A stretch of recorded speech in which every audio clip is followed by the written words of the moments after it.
Para todos sempre seja exaltado o precioso nome de nosso bem-amado Senhor e Salvador Jesus Cristo. Você já sabe, todo mundo aqui já sabe, mas eu vou repetir. Quando eu falo de Jesus, eu falo do santo, do justo, do maravilhoso, do eterno, do perfeito, do grandioso, daquele que tem, daquele que sabe, daquele que pode, daquele que reina, daquele que impera, daquele que é grande, daquele que é sublime, daquele que faz, daquele que promete, daquele que cumpre. O Cristo de ontem, o Cristo de hoje, o Cristo de amanhã, o Cristo eterno, o Cristo da glória, o Cristo do poder, o Cristo da graça, o Cristo que abençoa, o Cristo que alimenta, o Cristo que sustenta, o Cristo que levanta, o Cristo que dá energia, o Cristo que dá poder, o Cristo que credencia, o Cristo que qualifica, o Cristo que dá vitória para a sua igreja, o Cristo da Shekinah. Aleluia, aleluia, aleluia ao Cordeiro de Deus. Aleluia ao verdadeiro leão, leão da tribo de Judá. Não é um, nem dois, nem três, nem quatro. É único, é único, é único, é único. Santo, santo, santo. Poderoso, poderoso, poderoso. Eterno, eterno, eterno. Magnífico, magnífico, magnífico. Grandioso, grandioso, grandioso. Deixa eu falar com ele muito rapidamente. Senhor, tu aceitarias um lindo aplauso do teu povo agora?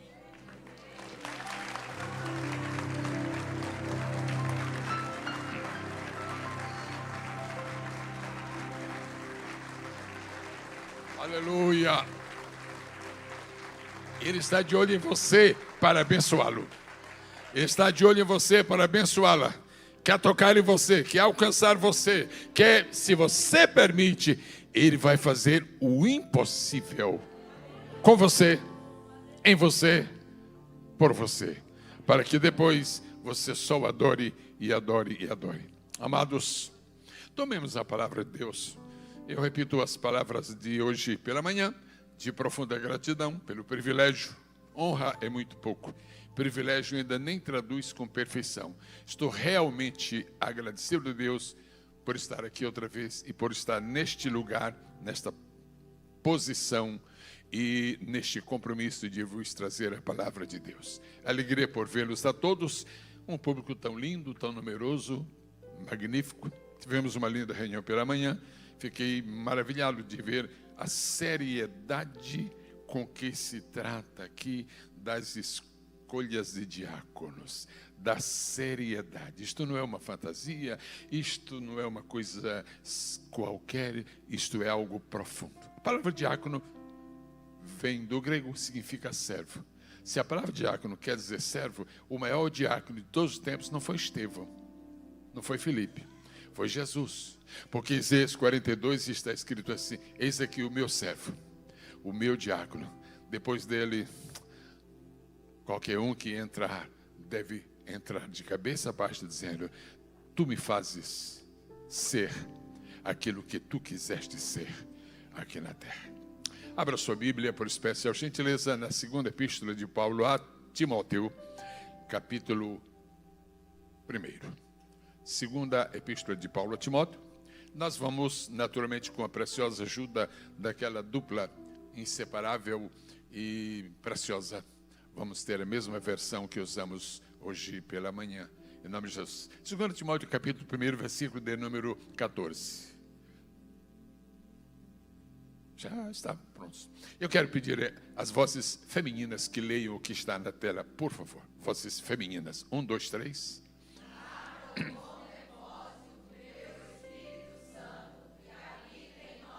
Lindo, lindo, lindo. Agora, por favor, amados, ponham 2 Timóteo, capítulo 1, versículo 12. Mesmo epístola, mesmo capítulo, só retrogiro aqui. 1 e 12. A igreja amada do Senhor.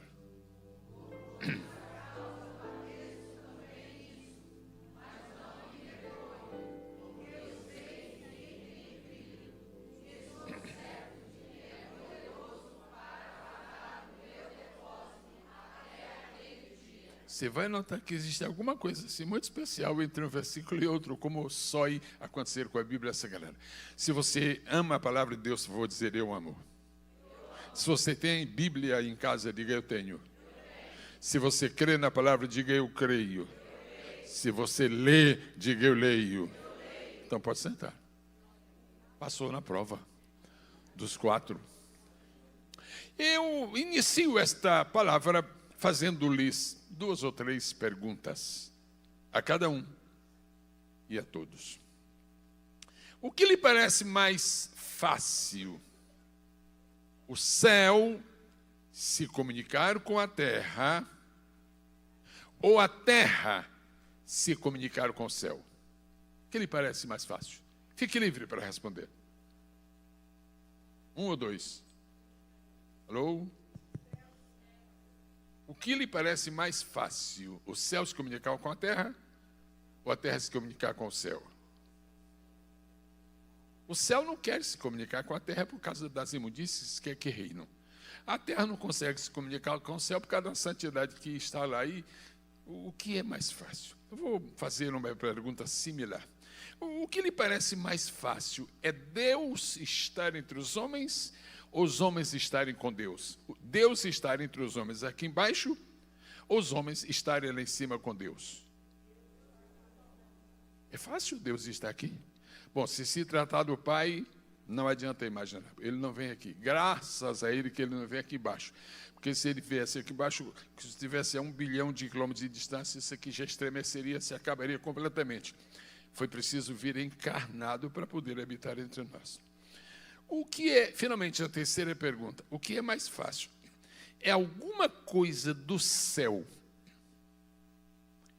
estar aqui na terra entre os humanos ou alguma coisa da terra está no céu entre os celestiais e o divino? O que é mais fácil? Talvez você não se atreva a responder porque está, na verdade, perguntando. Os 2 versículos que nós lemos nos oferecem as 2 hipóteses. Os 2 versículos que foram lidos agora nos oferecem as 2 dimensões. Os 2 versículos que lemos nos oferecem 2 perspectivas. E eu falei pela manhã sobre, para as pessoas que não estavam pela manhã, falei sobre o versículo 14. Cada ser humano tem um coração que nós metaforicamente chamamos de cofre. E nesse cofre, Deus, o Deus do céu, pôs algumas coisas no cofre da terra. Pois a fé, que não é coisa do céu, Deus teve que praticar. A fé não é eterna. Jesus teve que criar a fé para poder introduzi-la em nós. Porque está escrito em Hebreus capítulo 12, olhando para Jesus, autor. Se ele é o autor da fé, a fé não existia até que ele a criou.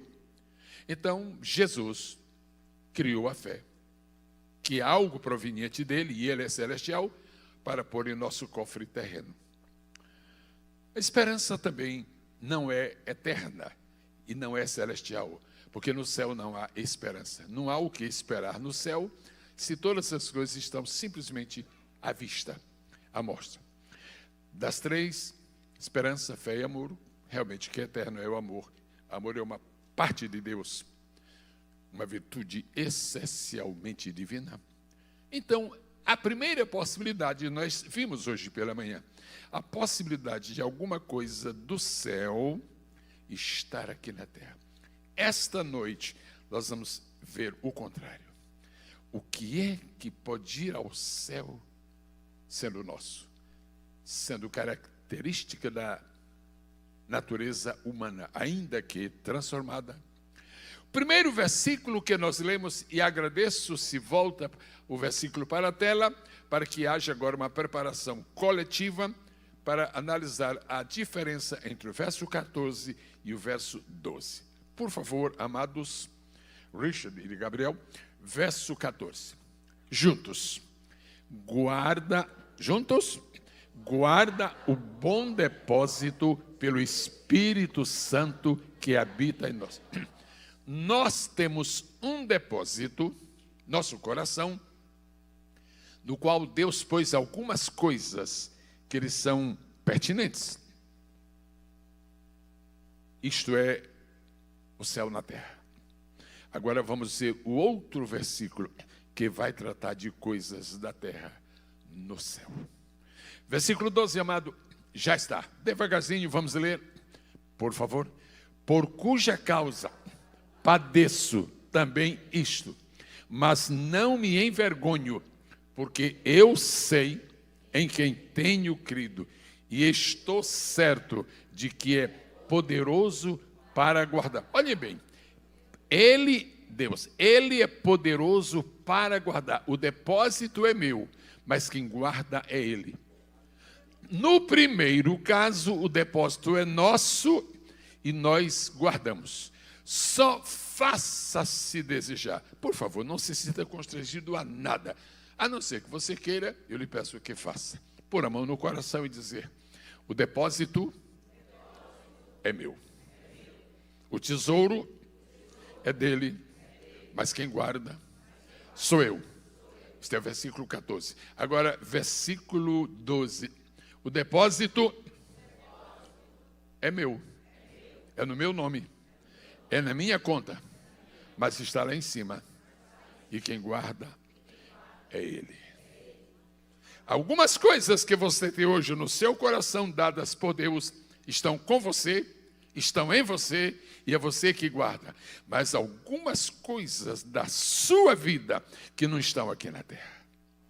Já estiveram, mas saíram daqui e subiram e estão lá. E é por isso que quanto mais nós temos tesouro no céu, mais nos dá uma vontade de chegar lá para ver como é que está a nossa conta lá em cima.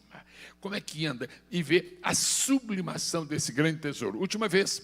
Por cuja causa padeço também isto, mas não me envergonho, porque eu sei em quem tenho crido e estou certo de que Ele é, de que é poderoso para guardar o meu depósito até aquele dia. Em ambos os casos, o depósito, a conta que nós temos no banco de baixo ou no banco de cima, tem um prazo marcado. Esse cofre vai funcionar até aquele dia, ou seja, até chegarmos. E após recebermos dele a coroa da vida, já não precisa de um depósito, etc. Muito bem, amados, não preciso de muito tempo para lhes falar, preciso apenas daquilo que já disponho, é a mudança, que é atenção. Esta é uma das igrejas nas quais eu mais aprecio pregar aqui neste país, porque é incrível a maneira como cada irmão e cada irmã fica absolutamente ocupado em ouvir, em raciocinar, em receber o que Deus está dando, para em seguida deleitar-se e praticar e vencer. Deus seja louvado. Eu nasci aqui na terra. Nós nascemos aqui na terra. Nossa origem é conhecida. Nós somos hoje servos de Deus. Alguns são ministros, outros já foram, outros serão, mas somos humanos. Continuamos aqui com essa natureza ainda muito vulnerável, sujeita às tentações. É preciso realmente estar sempre vigilante. E quando nós começamos a pensar naquilo que nós somos, quando eu penso no que eu sou, eu chego logo a uma conclusão inicial. Eu não tenho condições de ter nada de mim mesmo lá no céu.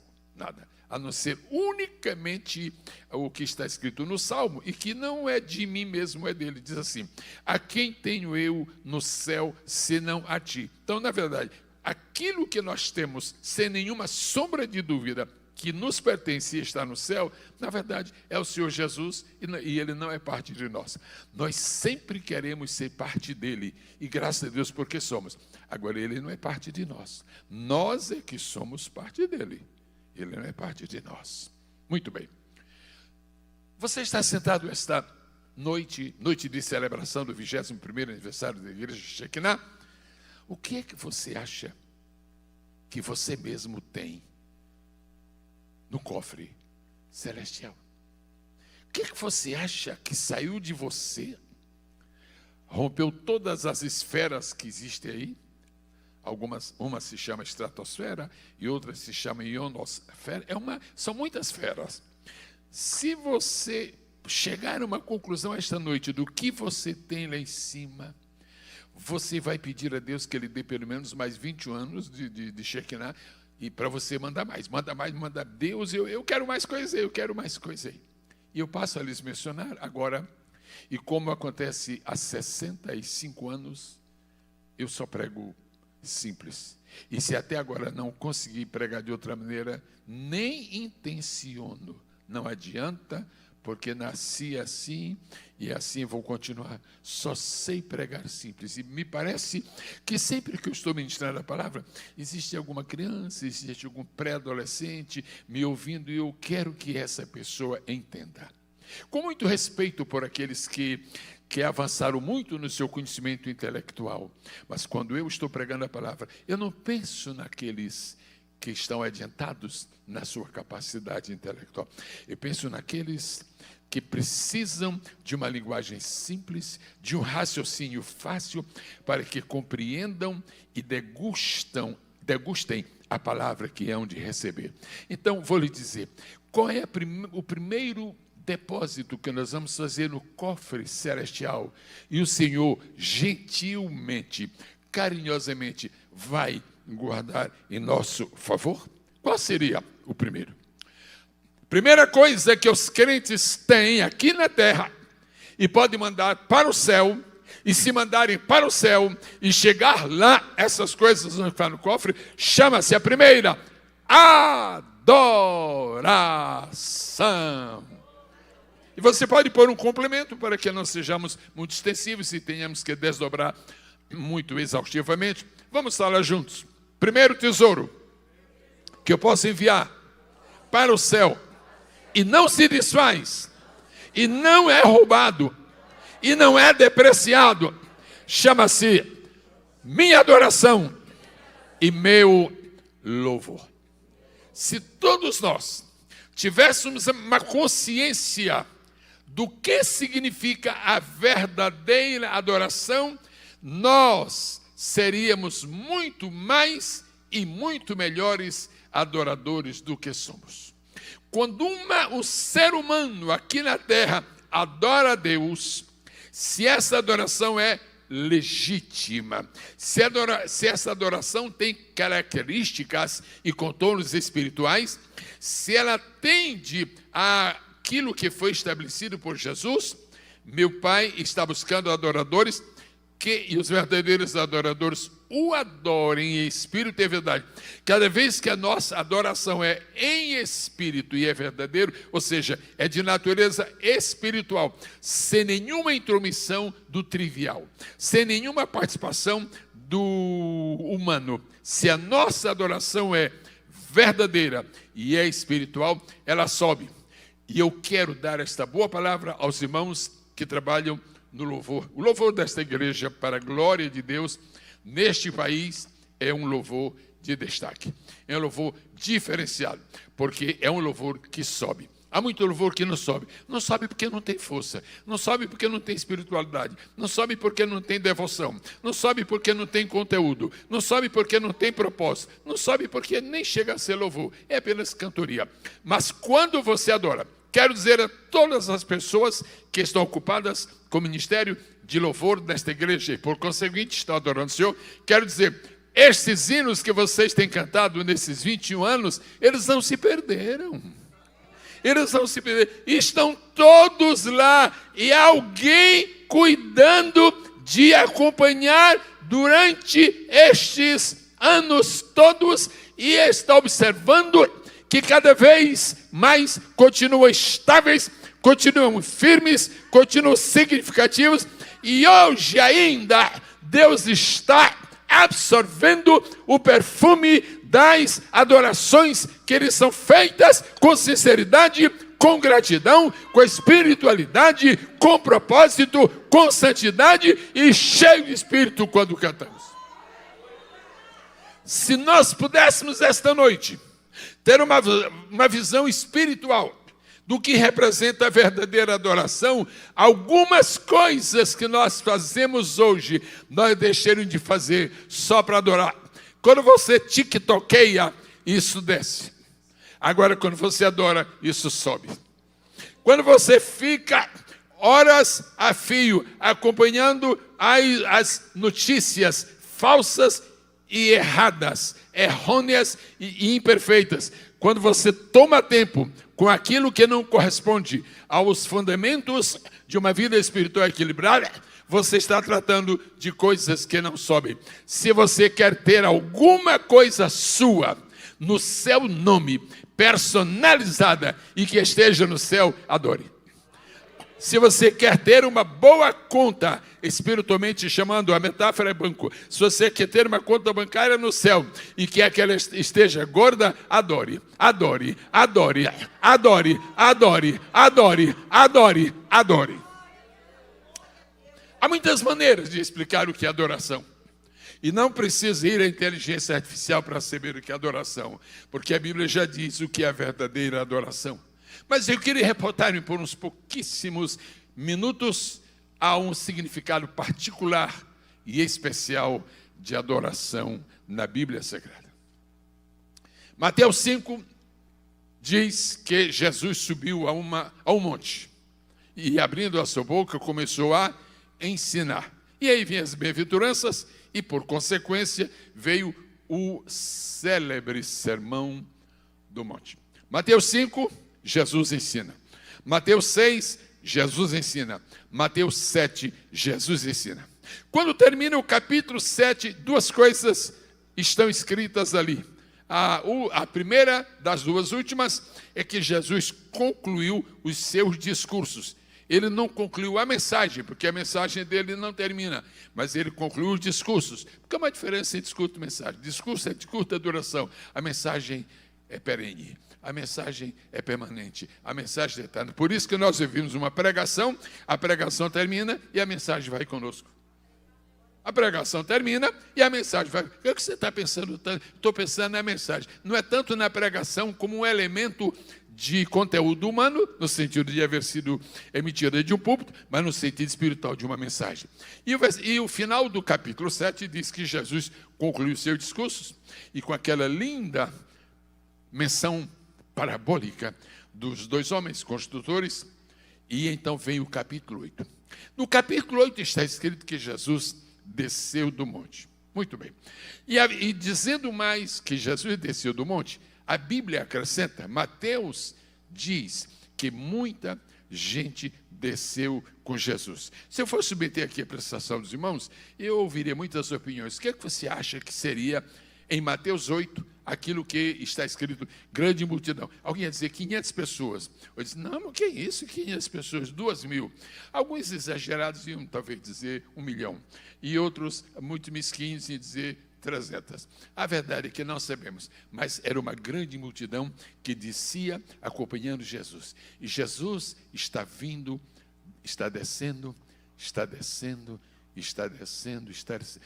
Quando Jesus está já se aproximando do nível comum aqui da terra, diz a Bíblia Sagrada que apareceu um mais alto, mais forte, mais gente, todo mundo, apareceu um leproso.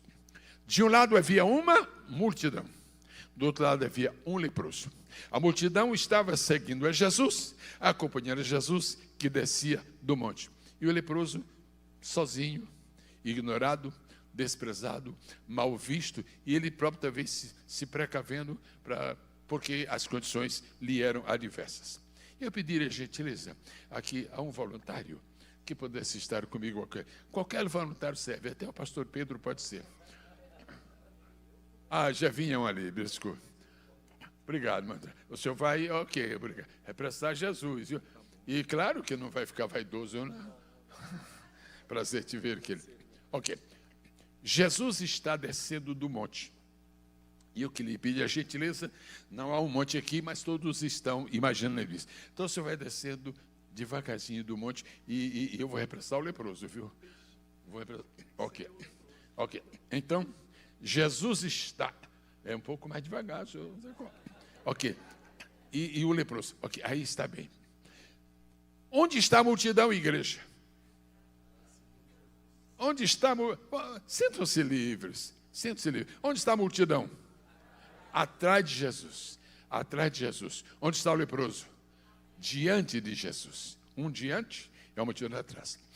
Que fazia a multidão enquanto Jesus descia do monte? A Bíblia não menciona.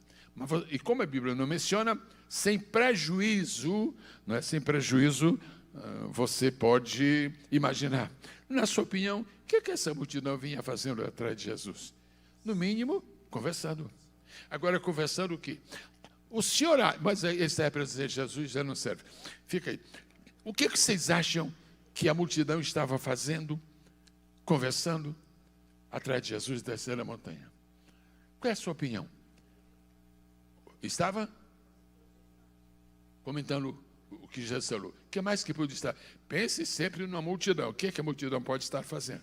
Você acha que a multidão estava... Olha, o pedaço que mais eu gostei foi aquele, bem-aventurados que choram. Não, eu gostei mais, foi daquele, nós não temos tesouro no céu. Bom, mas também poderia acontecer o contrário. De tanto ter ouvido Jesus, já estavam um pouco fartos e vinham conversando tolices. A verdade é que eu não sei o que eles vinham conversando. Eu tenho os meus pensamentos, não são lá tão espirituais, não. E penso que aquela medida não estava distraída. Bom, e vinha seguindo Jesus. E um leproso, sozinho, aproxima-se de Jesus.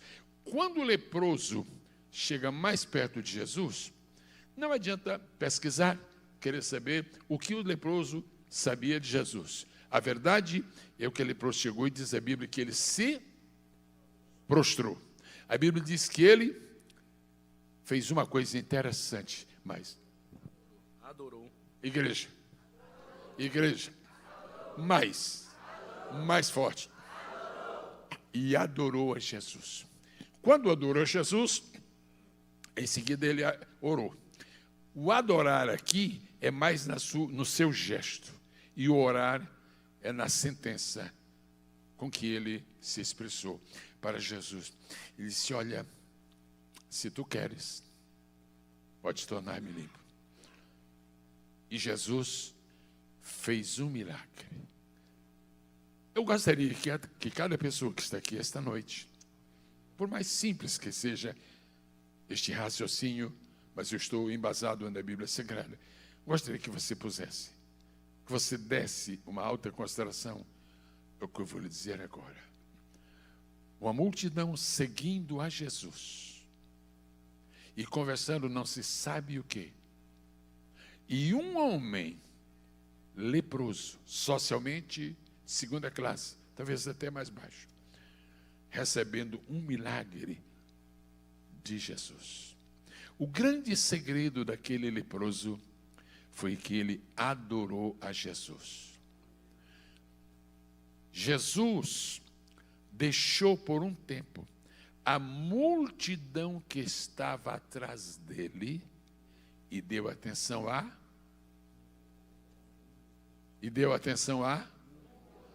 Eu tenho paciência, eu espero que todos falem. E deu atenção a... basta só matemática, não precisa nem definir. E deu atenção a...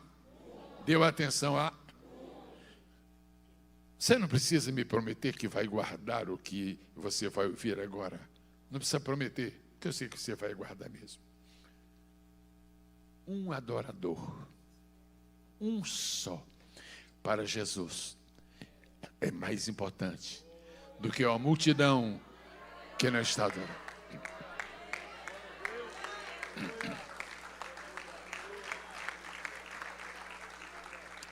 Eu vou aventurar aqui o mestre. O senhor pode nos ajudar? Quantas pessoas poderiam compor a multidão que estava atrás de Jesus? Somente prefeito de raciocínio. A sua opinião? Sim, pastor Ival. 10.000. Nós estamos juntos, hein? Vamos aceitar a hipótese aprestada pelo pastor Ival. 10.000 pessoas estão seguindo Jesus, estão atrás de Jesus. Jesus deixa 10.000 pessoas aqui e de lá para atender a um. Em outras palavras, um adorador vale mais do que 10.000 não adoradores.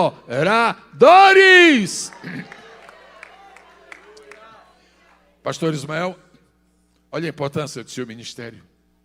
Olha a importância do seu trabalho. Imagine como estaria o cofre da saudosa Shirley. Ela era uma adoradora nata. Nós nos lembramos disso. Como é que está? Onde é que você está hoje? Você está com a multidão que vai atrás de Jesus, mas que não se sabe o que está fazendo, mas que não se sabe o que está cometendo, não se sabe o seu comportamento a respeito de Jesus, ou você está com este solitário? Então, ouça-me. A multidão era, naturalmente, vamos admitir, 10.000 pessoas, e o outro era um adorador solitário. Então, vou lhe dizer, há mais solidão entre milhares que não adoram do que em um que adora o Senhor. Porque quem adora nunca está sozinho. Vamos repetir isto, igreja. Quem adora nunca está sozinho. Vamos mais. Você ainda não entendeu por que o pastor está aqui, porque aparentemente não havia tanta necessidade de estar aqui. Mas agora você vai compreender. Um pouquinho mais, um passo mais. Ok. Olhando para lá conforme o irmão vinha. Ok. 10.000 pessoas, vamos admiti-lo. 10.000 pessoas estavam vendo a Jesus pelas costas. Adorador não vê a Jesus pelas costas. Um adorador vendo a Jesus. Complete. 10.000 vendo a Jesus pelas costas. E um vendo a Jesus de frente. O grande problema da igreja hoje é que pessoas que cantam, isso não inclui apenas cantores propriamente ditos, qualquer pessoa. Algumas pessoas que cantam, inclusive quando a igreja toda está cantando. O problema de hoje é que muitas pessoas na igreja, quando estão cantando, quando estão louvando, eu não vou dizer quando estão adorando, quando estão cantando, quando estão louvando, estão vendo a Jesus.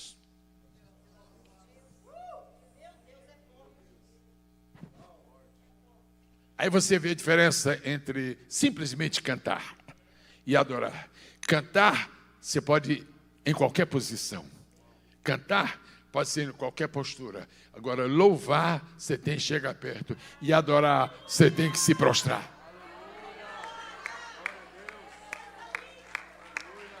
Qual é o nosso grande propósito esta noite? É que a igreja Shekinah, ao completar 21 anos de existência, continue a ser uma igreja que tenha uma identidade, uma igreja que adora.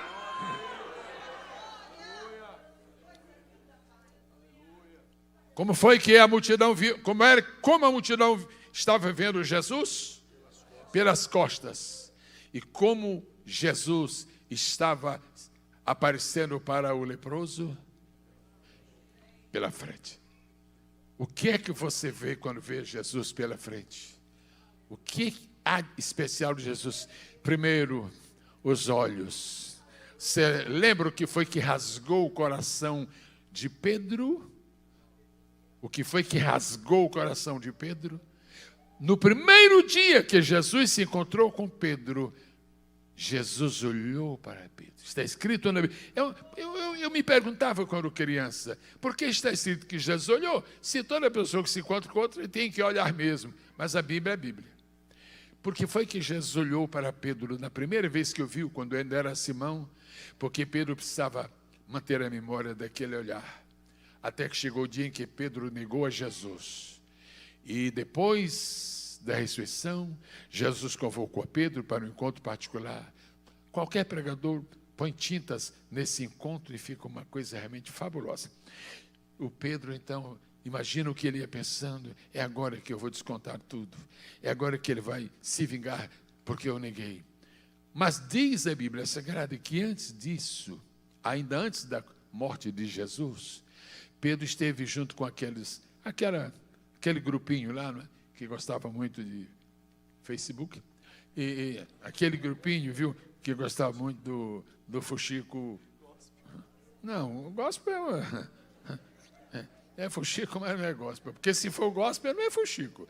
Se for fuxico, não é gospel. Então é um site herético.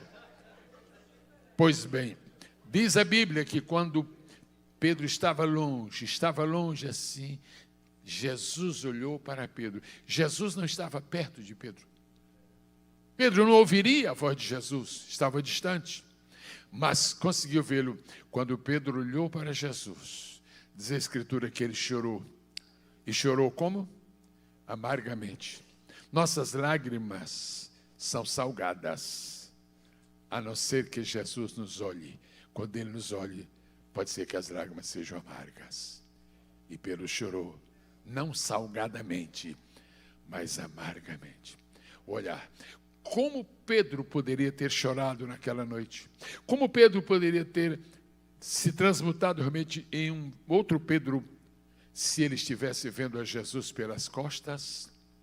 Adoradores têm que ver a Jesus de frente. Adoradores têm que ver a Jesus de frente. Agora, não basta ver a Jesus de frente. É preciso vê-lo também com olhos espirituais. Porque Jesus podia ser visto com olhos naturais, mas o Cristo ressurreto não pode ser visto com olhos naturais. A primeira pessoa que tentou olhar para Jesus ressuscitado, assim com olhos naturais, ficou cego 3 dias. Depois se tornou um adorador, se tornou um apóstolo, e então ele pôde ver a Jesus de frente. Mas, antes de findar o seu ministério, ele ainda disse para a igreja de Filipos: eu tenho um grande desejo. Diga, apóstolo, qual é o seu desejo? É conhecer a Jesus. O senhor não conhece? Não, é porque eu estou apenas perto dele. Mas eu estou caminhando, até o dia que, chegando lá em cima, estarei unido a ele. Face a face. Face a face. Quanto você tem lá em cima, guardado no depósito de adoração perfeita que você tem feito a Jesus? Quando você está de frente para uma pessoa, você vê os olhos. Quando você está de frente para Jesus, para uma pessoa, você vê os lábios. Quando você está de frente para uma pessoa, você vê melhor, de maneira mais acurada, de maneira mais legítima, as suas mãos. Tente me cumprimentar, eu estando de costa. Pastor Pedro, eu estou aqui. E aí, Pai do Senhor? É aceitável? É eticamente aceitável? Não, não está. Se você quer ser saudado por Jesus, fique de frente. Se você quer olhar para Jesus, fique de frente. Se você quer ver os seus lábios se entreabrirem para que ele diga a sua mensagem, fique de frente. Pastor, eu queria que o senhor descesse, mas eu queria que o senhor descesse como o senhor está assim, certo? Não, assim em pé mesmo, mas os seus pés não podem virar para lá. O senhor pode? Não tem como, para o senhor ir, o senhor tem que virar. Quando você vê Jesus de frente, você vê pelos pés dele que ele está indo em sua direção. Isso é tão simples. Não chega a ser infantil, mas é profundamente simples. Você está preparado para adorar a Jesus de frente? Agora, eu vou fazer uma pequena denúncia. Muitíssimo obrigado, pastor Pedro. O senhor, alguém vai com certeza dizer que nós ensaiamos. Pastor, como é que eu sei que um adorador está adorando Jesus pelas costas? É fácil? É assim. É fácil, é facílimo. Você não vai julgar, mas você vai saber. Não vai julgar, mas você vai sentir. É intuitivo, é espiritualmente intuitivo. Quando um crente está adorando a Jesus em espírito e em verdade, é impossível que ele adore a Jesus mascando chicletes. Impossível. Quando um adorador está adorando Jesus, é impossível que ele o adore acompanhando o seu celular. É impossível. A sua atenção estará. É impossível. Nós só estamos verdadeiramente adorando a Deus quando nós nos sentimos diminuídos e Ele engrandecido. Nós nos apequenamos e Ele se engrandece. Nós definhamos e Ele se agiganta. Porque um Deus que, para ser adorado pelos serafins, que tem quantas asas? Quantas asas? Com duas fazem o quê? Esconde o rosto. Por quê? Porque a glória do Senhor é muito mais do que eles podem suportar. Como é que um serafim está com as asas cobrindo o seu rosto, seus olhos, para não ver a Deus tão de perto? Como é que as pessoas dizem, Deus, eu quero te beijar, eu estou pertinho de ti. Isso, na verdade, é uma declaração tão falsa, tão inverídica, que nós sabemos que não resulta em milagres, como aconteceu com aquele leproso de Mateus capítulo 8. Eu vou fazer uma pergunta muito séria, muito severa. Ninguém precisa me responder, a não ser que queira responder. Alguns dos irmãos aqui têm consciência de que alguma vez na vida adorou a Deus levianamente? Se ninguém levantar a mão, a minha já está em cima. Eu já fiz. Eu já fiquei na presença de Deus com o tempo, adorando, depois eu vi, Deus me perdoe, eu não estava adorando nada. Como é que eu estou adorando a Deus e pensando nos meus problemas? Se a glória de Deus invade o ambiente, se a glória de Deus neutraliza a nossa mente natural e nos envolve no sobrenatural, quando você adora a Deus, você não vê mais nada. Quando você ora a Deus, você não tem mais noção de nada. Quando você adora a Deus, você é envolvido na sua glória. Qual é a boa maneira de comemorar 21 anos? Fazendo um voto a Deus de que seremos, nos próximos anos, ainda melhores adoradores. Ainda melhores adoradores. Quantos podem glorificar o nome do Senhor? Então, você viu o que está escrito, o que Paulo disse a Timóteo. Ele é poderoso para guardar o meu depósito. Ninguém vai diminuir, ninguém vai fazer escassear, ninguém vai reduzir a quantidade, ninguém vai tirar o brilho, ninguém vai omitir a significação da sua adoração. Eu gostaria de descer desta tribuna, receber o Espírito iluminado da parte de Deus e com uma sabedoria incomum e uma visão celestial, eu gostaria de cumprimentar cada pessoa que o Espírito me dissesse, este é um verdadeiro adorador. Mas eu não vou fazer isso, porque eu nem sei se aconteceria isto, mas eu vou dizer uma coisa: se você esta noite tem a consciência de que você é um verdadeiro adorador, leve esta palavra para a sua casa. Qual palavra? Suas adorações estão sendo guardadas por aquele a quem você adora. Suas adorações. Agora imagina os adoradores natos. Os adoradores natos. É muito fácil fazer uma composição e dar para alguém cantar e chamar aquilo de adoração. Mas só Deus sabe o que é verdadeira adoração. E só Deus sabe o que é apenas louvor. Vamos deixar isto e vamos passar para o segundo, porque em seguida eu vou fazer aquilo que todo pregador tem que fazer. É uma hora terminar. Muito bem. Depois que você põe no banco da eternidade, no cofre celestial, a sua adoração, qual é a segunda chance que você tem de ter alguma coisa no céu? É a chance de ter as suas orações. Se você não tem o cofre cheio de adoração, você ainda tem um escape. Você pode ter um cofre cheio de oração. Só que eu sou obrigado a lembrar uma coisa. É muito fácil, quem não adora, orar muito. Porque a oração é filha dileta da adoração. Quem é treinado em adorar é treinado em orar.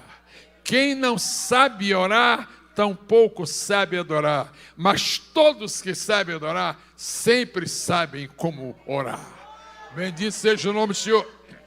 Então, se você não é nesse sentido mais formal, e até diria nesse sentido mais acadêmico, mais teológico, se você não sente um grande adorador, mas por que você não se transforma em uma pessoa que venha a ser conhecida como homem e como mulher de oração? Pastoreando igrejas ao longo dos anos que se passaram, eu aprendi algumas coisas, podia ter aprendido muito mais, mas uma delas, eu descobri, pastoreando igrejas, descobri uma coisa, que irmãos, quando vêm para a igreja, quando vêm para o culto, gostam de ficar perto de alguém que é uma pessoa de oração, porque as pessoas de oração, elas têm uma espécie de contato espiritual que deixa você muito alegre. Por exemplo, quando uma pessoa que ora bastante, ela sempre tem uma palavra de bênção. Você quer saber se a pessoa que está perto de você é uma pessoa de oração? Você está sentado aqui, você chegou antes e depois chega uma pessoa de oração, senta aqui. Quando chega, a primeira coisa que faz, não vou discutir a posição como ora, quando termina, meu irmão, minha irmã, Deus seja contigo. O Senhor, se disser alguma coisa como esta, às vezes parece até uma profecia, você já sabe que chegou uma pessoa de oração. Toda pessoa de oração tem um vocabulário espiritual. Toda pessoa de oração vive conectada com o eterno, com o divino, com o celestial. Oh, glorificado seja o nome precioso do Senhor. Eu posso lhes lembrar o que a Bíblia fala. Por exemplo, lá em Apocalipse capítulo 8 e Apocalipse capítulo 5, a respeito das orações que estão guardadas. Está escrito ou não está? Está na Bíblia. As adorações são conservadas neste cofre celestial. As orações também são conservadas nesse cofre celestial. Os que quiserem me atender uma sugestão, eu agradeço. Se você quer, levante sua mão esquerda. Feche a mão, essa mão significa adoração. Fale, adoração, adoração, adoração. Agora, segura, eu vou mudar aqui, mas ok. Agora, feche a outra mão e levante. Esta mão, então, significa oração. Você sabe quais são os crentes mais espirituais da igreja? São aqueles que vivem orando e adorando, adorando e orando, adorando e orando. Agora experimenta fazer só de um lado, fazer só de um lado. Se você estiver remando uma canoa e só tiver um remo assim, você fica assim, orando, orando, orando, orando, orando, orando. Mas você não sabe ligar. Agora adorando, você vai adorando e orando, adorando e orando, adorando. Põe a mão no seu coração e diga: Deus, eu quero ser um adorador. Mas também, Deus, faz de mim uma pessoa de oração, de oração. Não sei se alguma pessoa já deixou esta igreja de tanto ouvir o pastor Josias falar em oração. Porque fala, mas esse homem fala tanto em oração.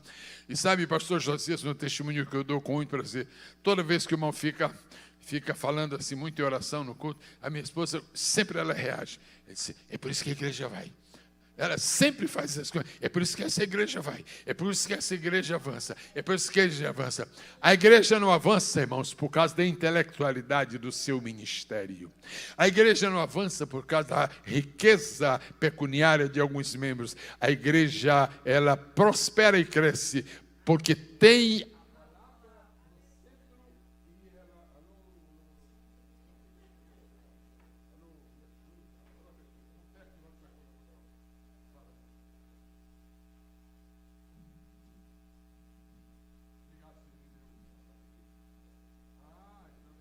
Oi.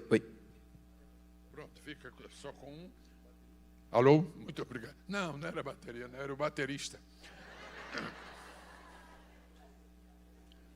Você gostaria de ser um crente adorador? Um leproso vale mais do que a multidão de pessoas sadias que não estão adorando a Deus. Um adorador, ele vê a Jesus de frente. Mas agora estamos pensando nas orações. Há um testemunho bíblico de que que nos ajuda a compreender na prática o que eu estou falando, baseado em 2 Timóteo 1:12. Um depósito lá em cima, nesse depósito estão nossas orações. O Senhor está falando, quando Daniel foi levado para o tribunal, a fim de receber a sentença de que iria para a cova dos leões, antes disso aconteceu no mundo espiritual uma coisa muito interessante. E todos sabemos que Deus deu testemunho em favor de Daniel. Quando você ora e você adora, o primeiro a dar testemunho em seu favor é Deus. E a Bíblia diz que um anjo falou com Daniel e disse assim, Daniel, homem muito desejado. O anjo estava vindo do céu, então ele não era desejado no inferno. O anjo não estava subindo da terra, então Daniel não era desejado na terra. O anjo estava vindo do céu, então se o anjo chega do céu e diz que Daniel é desejado, só pode ser desejado no céu. Você vai me ouvir dizer uma coisa tão simples agora. Ficaria muito feliz se você pudesse guardar. Se você é um homem ou uma mulher de oração, o céu já tem saudade de você. Se você é um homem ou mulher de oração, se você é um adorador, o céu já tem saudade de você. Quantos podem crer nisto e trabalhar em favor disto? Quando um crente xinga, de repente ele se parece com um demônio. Mas quando o crente adora, ele se parece com um anjo. Ele se parece com um anjo. Os adoradores têm a face que brilham, porque estão na presença do Rei. Os adoradores, eles se nutrem desta vitamina espiritual que procede da palavra de Deus. Em primeiro lugar, o que é que nós temos lá no cofre celestial como bom depósito? Adoração. Segundo, oração. Orações feitas com fé. Por isso que a Bíblia estipula, declara, identifica o tipo de oração que vai ser guardada. Não é qualquer oração. Não é pelo tamanho da oração, não é pelo tempo que ela dura, embora seja importante orar sempre, mas é a natureza da oração. Quem é que salvará o doente? Segundo Tiago, diz, a oração da fé salvará o doente. Qualquer que seja o assunto em favor do qual você vai orar, ore com fé. Não ore esportivamente. Não ore religiosamente. Não ore por tradição. Não ore por companhia. Os outros orando, eu também vou orar. Seja, na verdade, um homem de oração, uma mulher de oração. E a igreja que você pertence será uma igreja invencível. Quando eu falei adoração, eu incluí o louvor. Quando eu falo em oração, eu incluo a intercessão. Agora, ainda hoje, porque a igreja que está sempre avançando, ela tem crentes novos, e é muito natural. E não vamos esperar que os crentes novos conheçam os segredos da vida cristã. Por exemplo, alguns crentes novos não descobriram ainda a diferença entre orar e adorar. E tem gente que pensa que é a mesma coisa, mas não é. Nem louvor é igual a adoração, quanto mais oração. Tem gente que está cantando, meu Brasil, grande nação, pátria sublime. Vamos adorar a Deus. Adorar com o meu Brasil? Que isso? Eu fui um ordinário neste mundo, mas o Senhor, eu estou adorando. Não, você não está adorando. Você pode estar louvando, você pode estar dando graça. E qual é a diferença mesmo entre orar e adorar? Muito simples, muito fácil. Quando eu quero orar, quando eu vou orar, eu simplesmente digo, Senhor, eu cheguei e vou te contar os meus problemas. Quando eu vou orar, eu digo, Deus, eu cheguei. Agora, quando eu vou adorar, eu digo, oh Deus, tu chegaste. Uau! Quando você vai adorar, você se apresenta. Quando você vai orar, você se apresenta. Quando você vai adorar, Ele se apresenta. Ok, vamos orar. Eu vou orar agora. Quando eu vou orar, eu pego a minha carteira. Pego a carteira. Deus, olha Deus, só tem 5 notas. E cada uma é de 1. Olha Deus, quando você vai orar, você mostra a sua carteira. Quando você vai adorar, Deus mostra a carteira dele. E você já vai dizer: Deus, tu tem toda a riqueza. Tu tem toda a riqueza. Deus, a tua carteira está recheada. Deus, Elon Musk, Deus, é um pobretão na tua presença, Deus. Ó Deus, e é o seguinte, ele fabrica Tesla, mas tu, Senhor, olha, só carros tu tens uns 20 bilhões de carros. Está lá no livro do Salmo, né? Os carros de Deus são 20 milhares, milhares de milhares. Milhares de milhares são milhões. Milhões vezes 20 são 20 bilhões. Só a infantaria motorizada são 20 bilhões. Deus, é isso aí. É por isso que eu te adoro. É por isso que eu te adoro. É por isso que eu te adoro. É por isso que eu te adoro. Quando você ora, você tira a sua roupa diante de Deus e mostra: olha, tudo é imundice. Quando você adora, Deus, que roupa linda, Deus. Deus, que glória, que honra, que coisa. Quando você ora, você se apresenta a Deus. Quando você adora, Deus se apresenta a você. Finalmente, quando você ora, você: Deus, eu não sou isso, eu não sou aquilo, eu não sei. Aí, mas quando você começa a adorar, você escuta: eu sou.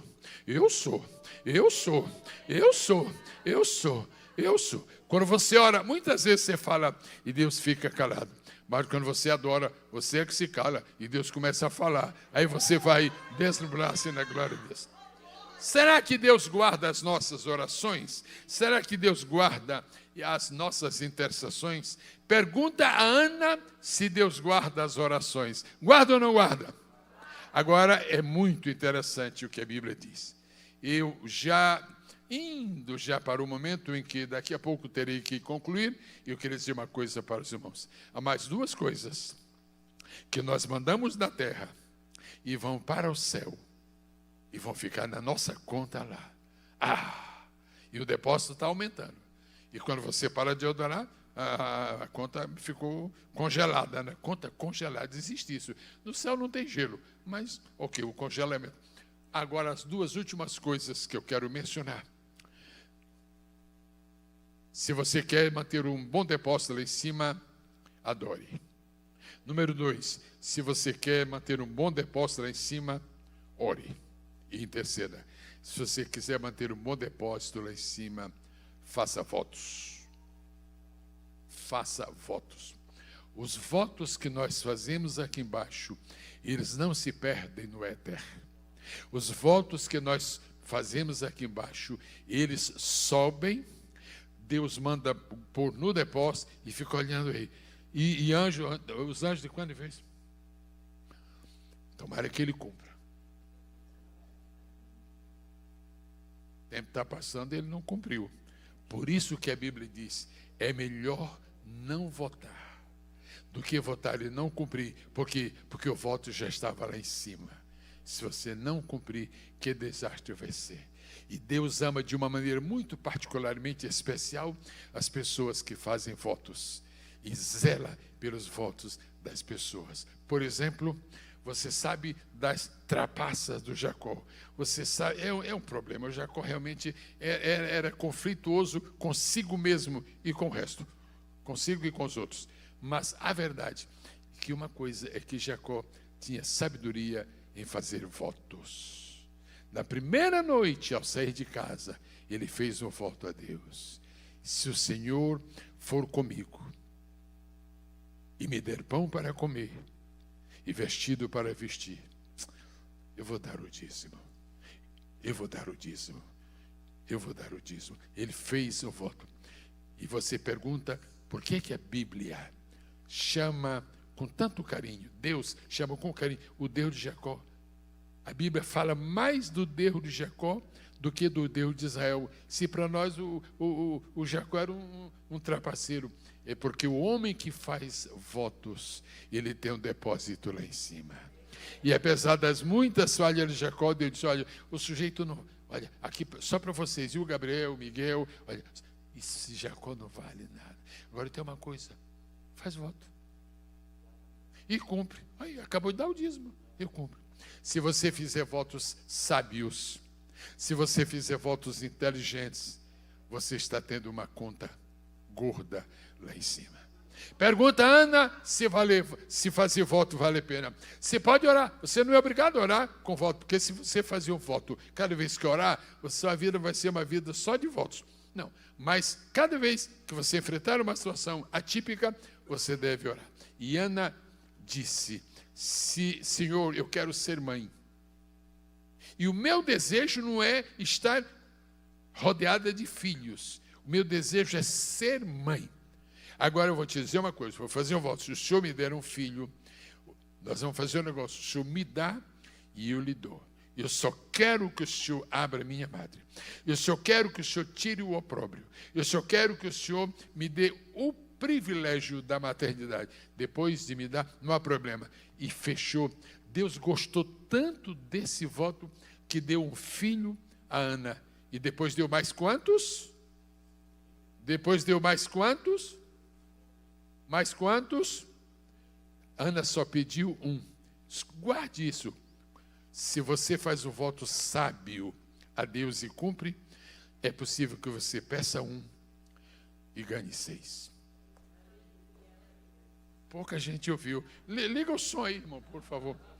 Se você fizer um voto sábio, inteligente, espiritual, é possível que você só faça o voto pedindo um, e Deus lhe dê 6. Você pode glorificar a Deus por isto? Você pode glorificar a Deus por isto? Todo voto precisa ter disciplina. Todo voto precisa ter compromisso. Todo voto precisa agradar a Deus. Em último lugar, se queremos ter uma boa conta lá em cima, nós já vimos a conta aqui embaixo. Fé, esperança, amor, etc. Mas você tem que ter uma boa conta aqui sim. Aproveite as oportunidades que você tiver e marque a sua vida com atos de fidelidade. A sua fidelidade é levada lá para cima e guardada. A Bíblia diz assim, ser fiel até a morte e dar-te-ei a coroa da vida. O que quer dizer isso? Deus vai acumulando os seus gestos de fidelidade. Deus vai acumulando as suas palavras de fidelidade. E quando você terminar, foi tanta fidelidade que você mostrou, disse, olha, a tua conta rendeu isto. E o rendimento da nossa conta de fidelidade é uma coroa. Vamos estar de pé no nome maravilhoso do Senhor Jesus. Alguém gostaria... No 21º aniversário da Shekinah, alguém gostaria de prometer a Deus que será o melhor adorador? Ou a melhor adoradora? Você não precisa sair do seu lugar, mas talvez seria bonito se você expressasse o seu desejo levantando uma de suas mãos. Eu vou voltar a fazer a pergunta. Quando eu falar o número 3, você pode levantar a sua mão. Agora, se for um voto, você pode votar a Deus. Senhor, eu vou fazer voto. Com a tua ajuda, eu prometo ser o melhor adorador. Se esta igreja conseguiu o que conseguiu até agora, imagina se a nossa adoração multiplicar.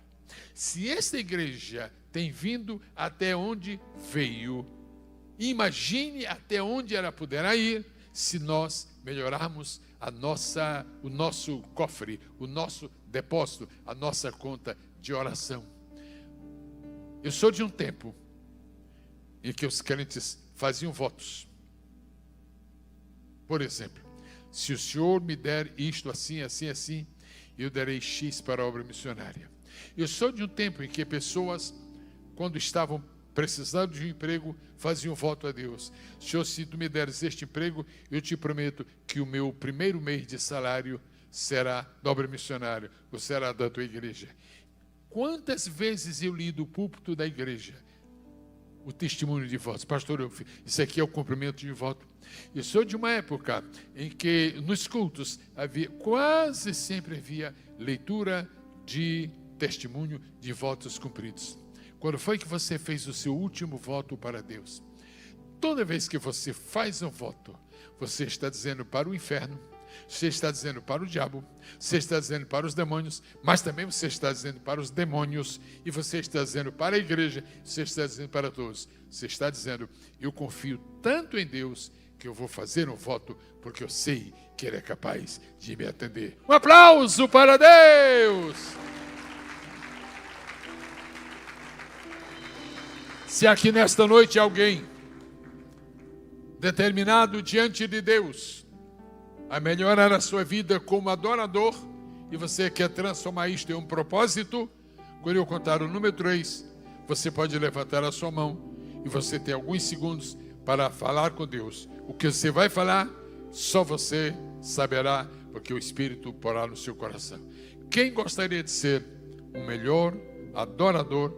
1, 2, 3.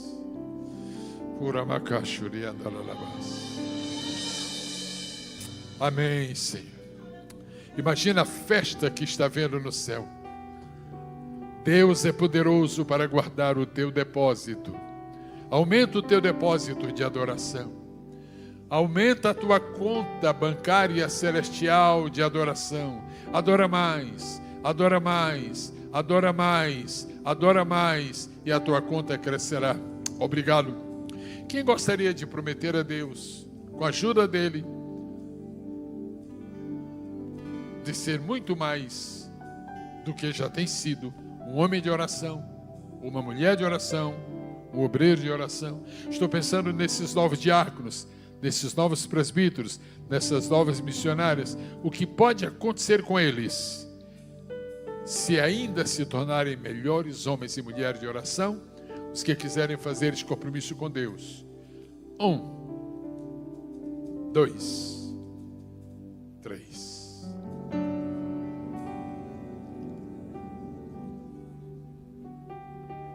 Amém. Se você nunca fez votos para Deus, a Bíblia fala que não podemos fazer votos de tolos. Bobagem, não. Mas se você conscientemente, quem sabe está faltando a liberação do seu documento, porque você precisa fazer o voto a Deus. Quantas pessoas gastam literalmente centenas de dólares com advogado? E um voto poderia resolver esse problema. E ao invés de você gastar com centenas de dólares com advogado, você poderia dizer: Senhor, se este ano tu me concederes o meu documento, o que eu daria para o advogado, eu darei para a obra missionária.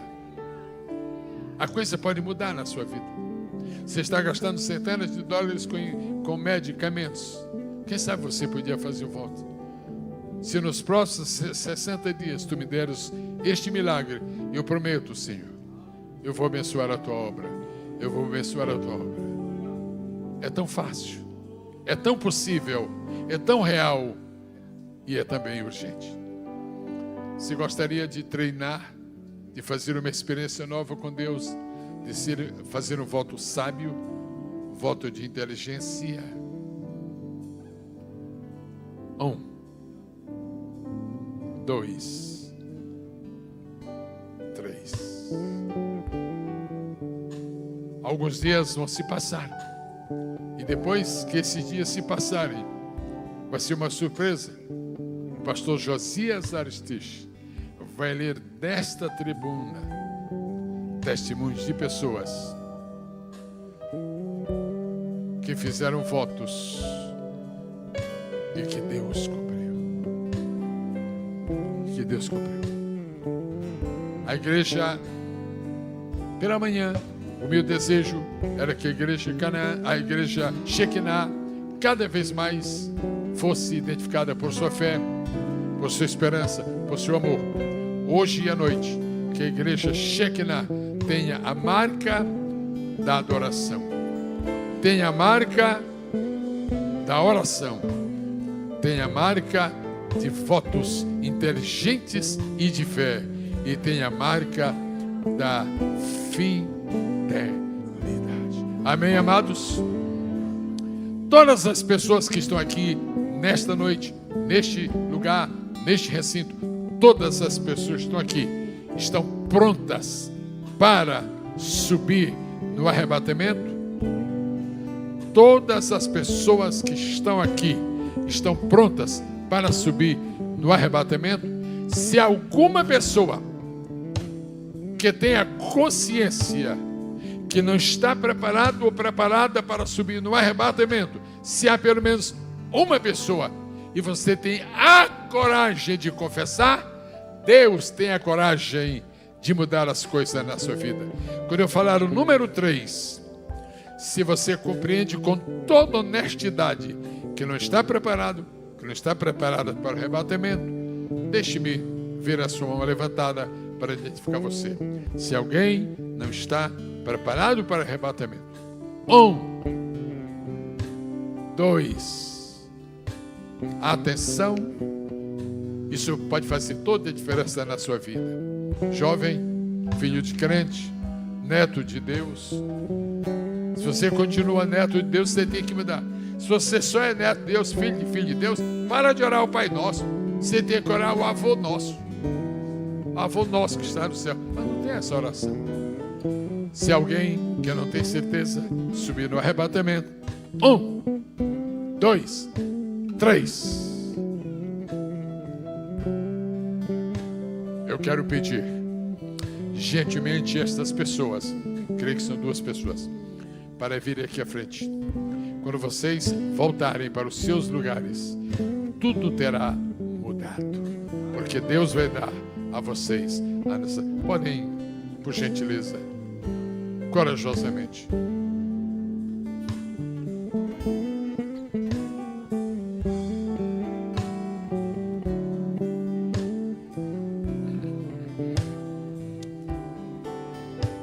Tu tens uma conta no céu.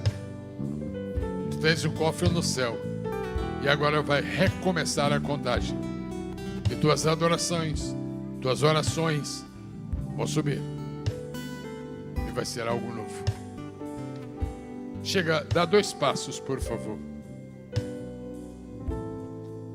Você pensa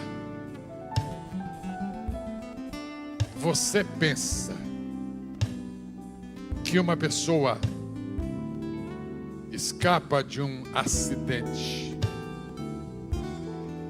sem propósito? Você acha que é sem propósito? Não. Então Deus tem um propósito para ti, porque tu escapaste de um. Tu podia ser o defunto hoje, mas tu não és o defunto. Tu és um crente vivo, salvo. E tu vais recomeçar hoje a pôr dinheiro nessa conta.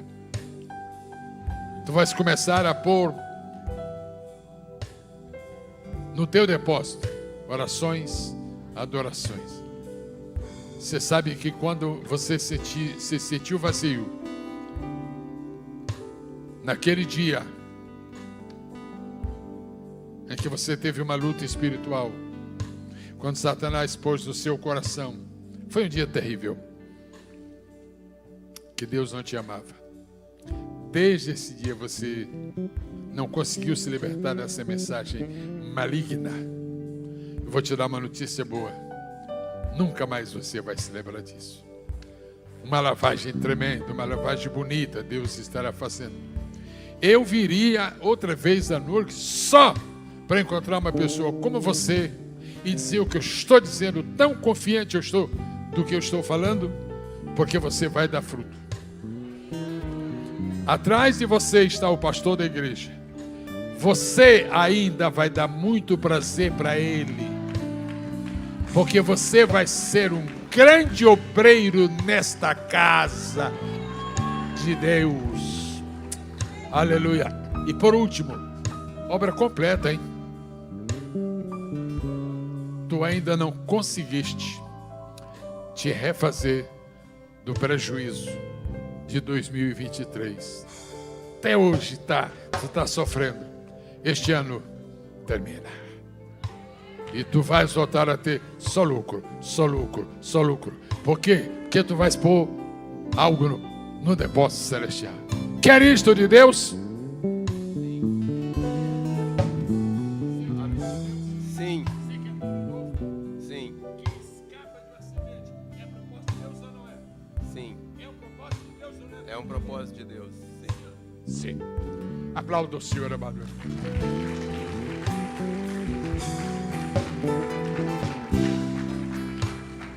Para em mim nesta noite, para em mim neste dia, um dos maiores resultados do aniversário da Shekinah.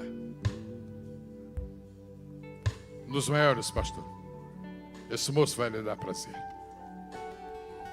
Vai lhe dar prazer. Ele veio aqui à frente por não estar preparado para o arrebatamento. Já passou isto. O diabo acaba de ser vencido e Deus triunfante. E a última pessoa que eu vou chamar aqui à frente, uma pessoa que tem um problema. Isso foi pela manhã. Eu espero que a pessoa esteja aqui, porque pela manhã eu não falei. Se estiver aqui, eu tomara que esteja. Uma pessoa que está com problema sério de vesícula. Veio esta noite, ou só foi, se veio pela manhã, eu tenho que pedir perdão a Deus, porque eu não falei.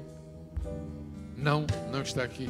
Eu sei que tem hoje uma operaçãozinha aí muito fácil, mas eu também sei que tem gente na tumba por causa de vesícula. Muito bem. Eu quero agradecer a gentileza dos irmãos em me receberem. Quero agradecer as Bíblias que compraram todas. Os livros que compraram todos. E eu vou me despedir esta noite, por este dia que estive aqui, dizendo: a igreja Shekinah vai continuar a ser conhecida em todos os Estados Unidos e muito mais no Brasil e lá fora, como a igreja de adoradores, como a igreja de oração, como a igreja de votos sábios e cumpridos, como a igreja de fidelidade. Depois lá em cima. Como a igreja de fé, como a igreja de esperança e como a igreja de amor. Senhor, ao começar a usar este microfone, eu perguntei se o Senhor aceitaria um aplauso. Eu termino da mesma maneira. O Senhor aceita agora também?